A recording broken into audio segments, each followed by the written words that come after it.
welcome back to Let's Get Cereal, the weekly show where I, your host, Alyssa Marino, eat cereal and talk about stuff.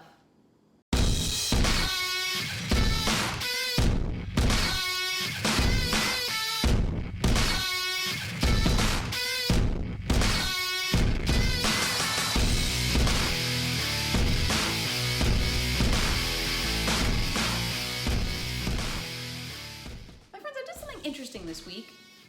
And I started working out. Look at this muscle.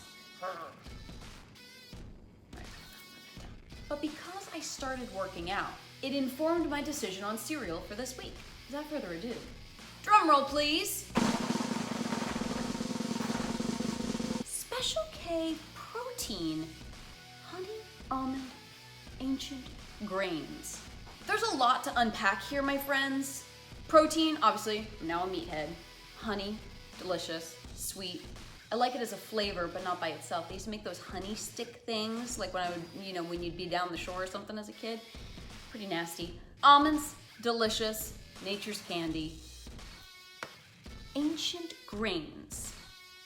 I need to learn more. I think the best way to learn is by immersion. So we're gonna open these up, we're gonna eat them, and then we're gonna research.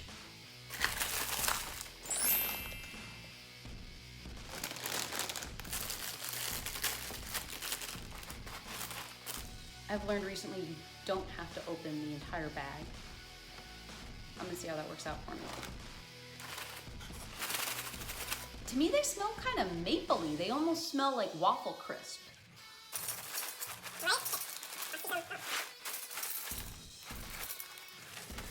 Grains. Okay, so I believe the ancient grains must be baked into the flakes. There's definitely some texture here. Let's add our almond milk and make it a party. I won't lie, my friends. This looks so underwhelming. It looks like grown-up cereal. It looks like non-fun, healthy cereal.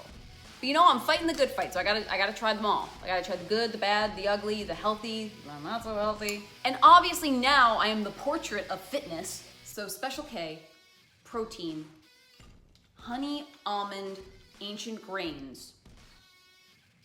My friends, let's get cereal.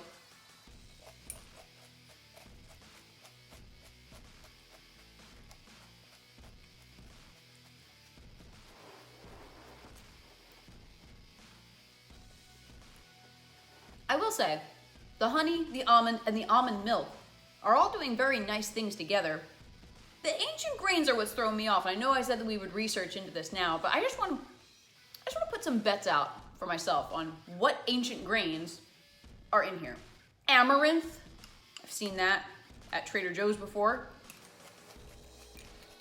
Maybe some quinoa, millet, buckwheat. Just trying to think of all the fancy, expensive grains I can think of from grocery stores. So my friends, let's just figure out what exactly is in this cereal. A blend of whole grain wheat, cool, rice, yeah, okay, all right, that's fine. Soy, not my favorite. Ancient grains, sorghum, and black rice flakes. Huh? I have no idea what sorghum is, so we're gonna find out. Sorghum is a genus of flowering plants in the grass family, which includes about 25 species.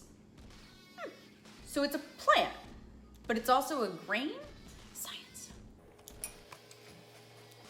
Obviously, one of the things that's really missing for me in this cereal is the whole sweetness aspect. Black rice flakes, rice, soy. I feel like there's a lot of things in here that are a little bit more on the savory side. For a second, I thought there was quinoa in this. I don't know. But I will say, it tastes healthy. And I don't know how much I like that. But hey, while we're talking about ancient things, I want to talk about an ancient thing that I really, really love, and that's mythology. I have this old secondhand book that I got in a shop somewhere in Hollywood, The Age of Fable, Tales of Gods and Heroes reprinted complete from the original edition, as written by Thomas Bulfinch. Let's read one.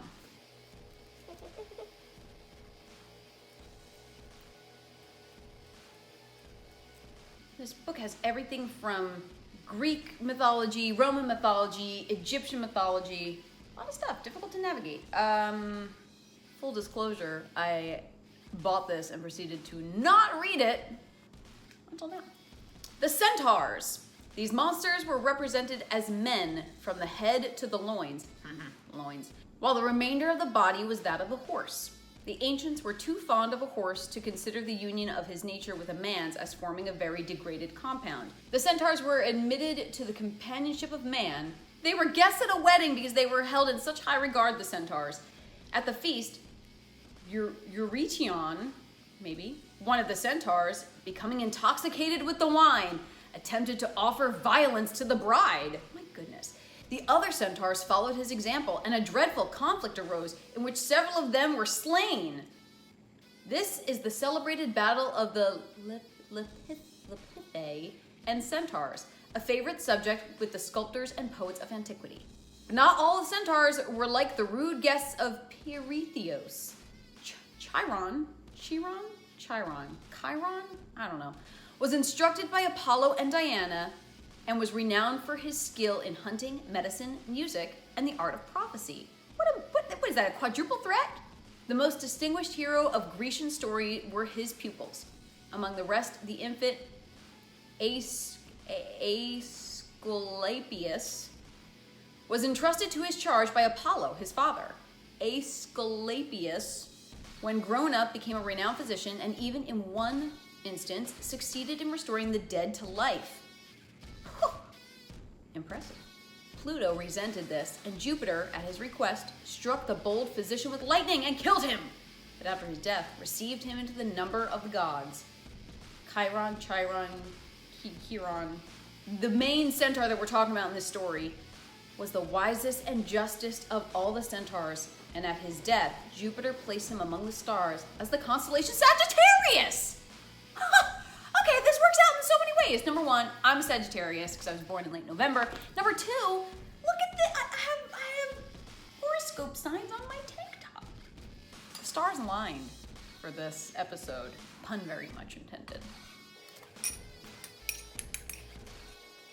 At this point, my friends, I can confirm, the longer that the cereal has sat in the bowl, the less tasty it is becoming.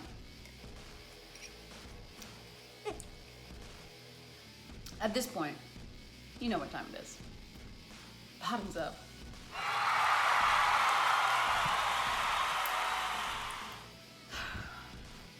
I think that the healthy cereal thing just isn't for me. I'll try it on occasion. But yeah, give me my sugar and my artificial flavors and sweeteners and colors. Give me that over this healthy crap anytime.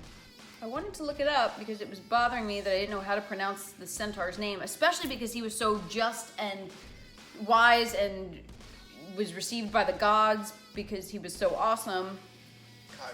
Chiron.